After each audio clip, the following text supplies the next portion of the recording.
Penticton is just in. The city spent 18 months writing a unique racism bylaw to target just one person. Details are murky as the City of Penticton staff and politicians remain mum. But it appears that the city launched itself into a thorny racism and free speech regulation for just one person.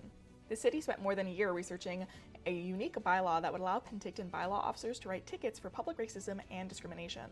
While no one from the city would discuss the rationale behind the bylaw, it announced in November.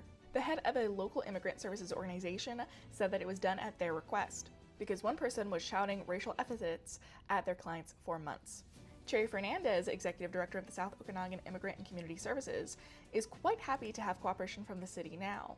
That's because when they first raised the issue, the city refused to recognize the problem and brushed it aside as a parking problem. Penticton mobilized quickly to get resident-only parking in the area to the benefit of the person targeting visible minorities.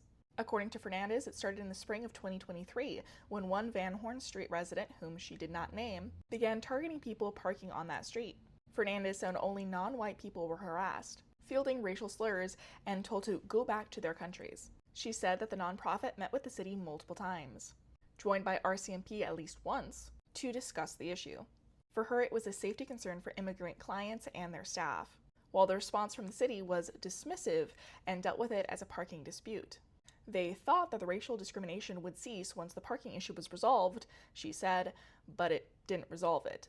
But we're curious about your thoughts on this story, especially after you finish reading the full thing at infonews.ca.